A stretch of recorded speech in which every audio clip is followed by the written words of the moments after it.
Toya DTV, Toya DTV. We are here to talk about Married to Medicine Season 8, Episode 9, Let the Emojis Fly. I gotta say, this was a great episode. I love it. It was so much detail. So we start off back at the restaurant. So we see this interaction. First of all, Dr. Heavenly said she might order the devilish egg. Anila didn't hear what Dr. Heavenly said, and she asked Toya, what did she say? Nothing, shut up. So Anila was like, I wonder what did she say? So she asked Jackie, did you hear what she said? Didn't I just tell you nothing? Y'all, Toya. So Jackie was like, Anila is not your little sister. She was like, I know, because she would be smarter and she would catch on. Y'all, Toya, oh my gosh, like, her mouth is so sharp and deep. My mouth can be that way, but I have purposely made myself aware of what I'm saying before it comes out of my mouth most of the time. Now, I ain't no robot. It might slip out. Toya was just on another page with Anila, like, girl, shut up. She couldn't be my friend. Like, who does she think she is? Seriously. Like, that's beyond disrespect. Like, you on some... you can't be your own person type deal. Dr. Heavenly catch all of that, so she turns around and says, no, you're Toya's Muppet. Y'all, I know it's wrong, but I laughed so hard at that. I should be ashamed. I can't believe Dr. Heavenly came at her like that. I love the fact that she had that comeback ready. She was like, okay, so we doing this name calling? Do you want to be Miss Piggy? Giselle and Robin are coming over. Pastor Brian is going over hanging with the men. Y'all sounded off on the internet. Oh, he can show up on Married to Medicine, but he can't show up for Potomac. No, the thing is, he could show up for Potomac. He just doesn't. Catch that. Lisa Nicole has mentioned, has anyone's husband or spouse here gone through a midlife crisis? Contessa raised her hand and she thinks that's what's happening now. He's not as loving. He's not as kind. And then she mentions that men don't cheat because of women. They cheat because of them. You can give them sex every night and they'll still find a way to cheat. Am I the only one who feels that Contessa says too much? Contessa is very opinionated, which is not my problem. I feel like Contessa takes a deep breath and go, I feel like that is how she communicates, which is not, to me, a good thing. And certain things you can't give. So the men, they're all there they're still at the house eating pizza and they're chatting, and Damon says, you know what, there was something about Heavenly when I saw her. That was my first time seeing her, and I knew it was going to be something. He knew it was going to be something deeper and not just him knowing her as a friend. Eugene said, you know what, when I met Toya, it was something different about her too. It was something different about her energy. And I think he liked Toya exploring his body. It is what it is. That's her husband. At the dinner with the ladies, Toya interjects like, okay, so he's not being friendly. He's not being himself. He's kind of grumpy. She said Eugene is having issues with menopause, which is what she calls what his situation is, which is low testosterone for men. I don't know if she should have told that or not. I really feel like it is what it is. It's a diagnosis. And I feel like men need to stop being in these modes when they are afraid to mention anything about their sex drive or their manliness being off. Normalize it. We're people. I don't see how people can be embarrassed or looked at as you are lesser of a woman if this, or you are lesser of a man if this. I don't get it. Toya's free as a bird. She told them all of what has happened between them. So Giselle asked Lisa Nicole, are you still married? And Lisa Nicole's like, yeah. Like, so it's good. Lisa Nicole's like, it's better. Lisa Nicole was giving her one word answers at first. Like, I'm not trying to have this conversation with you. To be honest, a lot of people said Giselle was being messy. Not really, because the environment was set for that. The way Contessa came out the gate talking about Scott and his midlife crisis. Now to mention, let's not forget, Lisa Nicole asked, had any spouse gone through a midlife crisis? So she flipped it back. Giselle flipped it back on her and was like, are you still married? So I don't find that was all that messy. Contessa goes to babbling again. Most men don't cheat because of the woman. Most marriages don't end because of somebody cheated. They actually get stronger because they went through that. And she hates that people think that cheating is a deal breaker and all of that. And I'm sitting here saying to myself, girl, speak for you and your marriage. Don't speak for marriage in general, because you are really on some other stuff. Like, there's no two marriages that are the same. And what you should be saying is, nobody should place judgment on anybody else's marriage. That's what you should be saying. Not cheating is not a deal breaker in marriage like people think. People need to stop thinking that. Well, maybe in their marriage, cheating may be a deal breaker. You never know. That's why you can't judge what somebody else got going on with yours. It don't work that way. You know your husband's dynamics. He knows your dynamics. Y'all are supposed to communicate. See, I feel that Scott and Contessa, they're not on the same page about a lot of things, and that's what's really sad. So when Contessa get around women, she lets it flow, because I guess talking to him is like talking to a brick wall for her, or he disagrees with what she wants to do. So Simone tells Cecil what Contessa had said about Scott, and at this point, Cecil no longer wants to be involved. At some point, he had involved himself and asked Scott where were they. Scott told him the truth, and at this point, Cecil don't want anything to do with it because it's too much. So everybody's sitting around having breakfast, and Jackie comes in the room with the same shirt as Toya, and Toya did a spin around and everything. Somehow, Dr. Jackie completely lost train of thought that they were talking about a shirt. Jackie was, no, I like men, and I'm like, Jackie, what are you talking about? She's like, oh, the shirt, yeah, I love it. So Toya was like, we are so much alike, and I'm like, where? Toya and Anila are carpooling their kids to school now. School is picked back up in the building. No more homeschooling for their area. They are excited. Between Toya, Anila, and Anila's mom, they are going to carpool the children to school. And I love that Toya says that when she carpools, she set a good foundation for them every day with gospel music and just giving them motivation and drive to complete their school day. And I like that. Toya starts giving Anila money advice. And a lot of people went off about this. Toya is the last person that needs to be talking about this. I disagree. Toya is the main person who needs to be talking about this. Here's why. Toya and Anila have the same spending habits. They're the wife of the physician, right?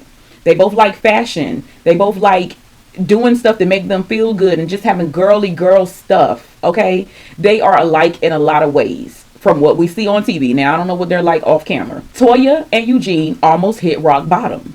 So yes, in my opinion, a lot of people don't like the fact that Toya said something to Anila, but I would rather hear advice from somebody who's been through it than somebody just sitting back running their mouth or saying you need to watch your spending, you need to do this, you need to do that, when you're sitting over here good and safe. No, Toya's been through it, and then they're friends.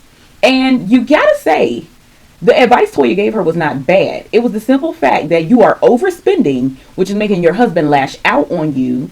And so you need to change how you're doing things. You need to show that you're saving money here and you're not. You need to cut back. If you can't afford it, you need to walk away.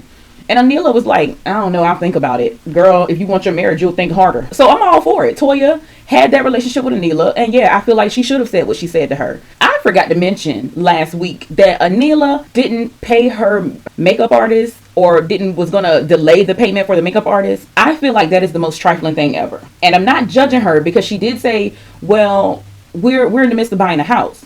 My problem is your thought process. You should have had that thought before you hired them to come do anything for you. You should have thought to yourself, we're purchasing a home or building a home. Maybe I don't need this makeup artist to come right now. Maybe I can do the best with what I can do for me. So why have the thought when it's time to pay up? You don't have that thought after somebody has already given you their time and their effort and giving you the service that you are supposed to pay them for. There is no delay. No one wants to do a job and get paid later. That is very selfish and quite frankly trifling in my book. So we see Dr. Heavenly prepping some food that she ordered for her family. Her and Alora are getting everything together, and they sit down and they start to talk. Everyone is sitting around the table, and they just mentioned the March on Washington. Damon tells them what happened to him when he were college age. He was being a kid and kicked over a sign, and they called security on him. He got detained, and then when the real cops came, they put a gun to his head and was like, what are you going to do? And Damon Jr. got really bothered by that. Got really bothered that they tried to antagonize and kind of provoke you to do something crazy so they can shoot. It's sad because he didn't take well to that. He was very timid in that moment. And Dr. Heavenly had to calm him down and tell him it was a long time ago. But as you can see, this stuff is real. It's real. So, they also go over the positive things for the March on Washington and all of the people who got tested and the good turnout and how they felt very productive and felt like they made a difference in the world. So everybody's done eating, time to clean up. She wants somebody to help her clean up, and she volunteers Alora. Since you're you're a lady, come help me clean up the table. I kind of felt like it should have been all of the children and not just the girl. I mean, there was a lot of people eating. I feel like it should have been all of the children who helped their mother clear the table. Dr. Jackie calls Dr. Heavenly and wants to have a get together with her and Simone just to kind of make sure their friendship stay going in the right direction, because she feels like it's going good, but she just want to push it over to make sure they're completely good. Dr. Jackie also wants to bring Quad, and Dr. Heavenly wants to bring Anila. So it's a thumbs up. They're all going to be there. Dr. Heavenly wants to see what Anila's like without Toya. And quite frankly, I wanted to see her without Toya too. Next, we see Contessa and Regina, the queen of opening medical practices. They're at Contessa's new location. She's going around and walking her through, showing her the room, showing her what was purchased and everything. Regina's job is to make sure that Contessa stays in business. That's her, for all her clients, that's what her job is to do. She asked, had Contessa and Scott worked together before? I wasn't aware that they actually had worked together before she went to Nashville. And they were working actually in the same space as well. Now, she said they used to have bad arguments, not Rihanna and Chris kind of arguments, but real bad arguments. I feel like there are some tempers. I really do. I feel like there's some tempers, and Contessa don't know when to be quiet. As far as Contessa knew, Scott didn't want the practice, and she's putting it together all by herself. Scott said he didn't want to practice while she was in Nashville. It's just bad communication going on here, y'all. Then she asked Regina, when you hire somebody, can you not hire somebody that's so beautiful? Can you not hire somebody that's like really cute, really sexy? Can you not do that? Because I don't want to be in an entanglement, and I don't want him to be in an entanglement. So in other words, you want her to discriminate against people who are beautiful. That ain't right. Check your heart. Like, check your heart, sis. That ain't right. Heavenly and Anila's on their way to Dr. Jackie's house. Okay, Dr. Heavenly went and picked up Anila. So she's serious about seeing how she acts outside of Toya, because other than that, she wouldn't have made no effort, okay? So they're on the way there. Dr. Jackie has a really nice home decor. I can give her that. Nice taste. They arrive there. Simone arrives there. Quad comes in. Quad has gifts for everyone except Anila. She got some Ciroc for Simone. She got Crown for Dr. Heavenly and some alkaline water for Dr. Jackie. So she came bearing gifts. Simone took it as a peace offering. I would have too, because that thing with Simone, and I still don't get it. I still don't get it. So anyway, they take the tour of Jackie's home, and then they sit down to start eating. Dr. Heavenly gets in the confessional. She's like, you know what? Curtis had no say about this house. This is straight up Jackie's decisions. Well, it is her money. Oh, well, he shouldn't have no decisions. Oh, cut that, baby. Cut that. I shouldn't have said that. Cut that. Dr. Heavenly knows exactly what she's doing, y'all. She knows exactly what she's doing. But anyway, they sit down. They're having chicken and broccoli. And Quad has a whole problem, y'all. Quad runs down why she shouldn't serve broccoli. It's going to get all in everybody's teeth. She gives a whole menu of what she would have done. And all I can think to myself is, I like you, Quad, but you kind of looking down on people at this point. Certain things you say is not necessary. And if you wanted to do all of that, why don't you invite the women to your house? Like, why do you have to be ungrateful about what somebody's feeding you when you didn't have to be invited? You should be grateful. And I like Quad, but that turned me off. You're actually the cook of the group. Like, you cook. So don't look at somebody's stuff different when they don't cook. They don't cook. Got a chef to do it for them. And you're nitpicking what they chose. So Quad and Heavenly used to have a good friendship. All right, y'all. So during the pandemic, Dr. Heavenly used to say little stuff about Quad on her YouTube channel. But it was nothing really heavy, nothing really solid. It was just little stuff here and there, little shade here and there. And I'm guessing when she posted this booty pic on Instagram and Heavenly did the emoji, she just took that as the moment to release it all. In reality, the emojis between an Android and an iPhone may look a little different, but it doesn't change the actual emoji of what it's saying or what it's doing. So Quad, that didn't really make sense to me. Quad owned up that she misread the emoji and she apologized.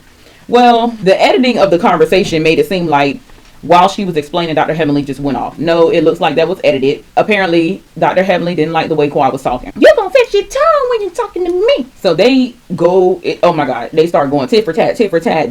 You a B, you a this, you a that. Dr. Jackie got up, whispered, talking to Heavenly, you need to calm down. It was so funny, y'all, when I am calm. And then Dr. Jackie wouldn't sit down. So Heavenly was about to scream at Dr. Jackie, but she was like, I ain't gonna scream at you. I fell out laughing. That was so funny. It was so real, because sometimes you feel like people are telling you to calm down when everybody need to be calming down. Dr. Jackie steps in. Well, actually, Quad was like, you know what? We're going to fix this. Meet me down there at that chair. Meet me halfway. So they meet down at the chair. They hug it out. Quad didn't mean it. She apologized. Dr. Heavenly squeezed squeeze Quad's butt. It's real. Dr. Heavenly, Dr. Quad said that Dr. Heavenly got booty. She don't need no extra booty. All this, all that. I hope it was real. I hope they really move forward with the friendship. I do miss their friendship. It's kind of sad to me that I feel like these shows really tear people's friendships up because everything is on display. You can't do anything without it being caught. It's terrible. So anyway, Dr. Jackie basically told them, before they hugged it out, y'all are tearing each other down, and then we are in the heat of a pandemic. Our men are being killed and shot for no good reason. They are just being taken. Us coming at each other like this doesn't help anything. She don't like it, and we got to change this. Everything's calmed down now, and they're eating. Dr. Heavenly gets choked up. Y'all, Simone came through like a champ. It was hilarious to me. Dr. Heavenly was like, I don't got COVID, y'all. I'm just coughing. Simone was like, she need to get a mask on, and she needs to get the hell out of here. It was so funny, y'all. Simone is smooth as wine this season, y'all. The way she come with them words, and then she got that neck action. I am loving Simone this season. I really am. Because Simone is smooth. I love it, y'all. But that was Married to Medicine. The best episode I feel like I have seen in a long time. I'm grateful for a good episode. That's all I can say. That was very entertaining. There was no dull moments. I need Anila to get her stuff together, though. Because that's not a good look for anybody. All right, y'all. Until next time.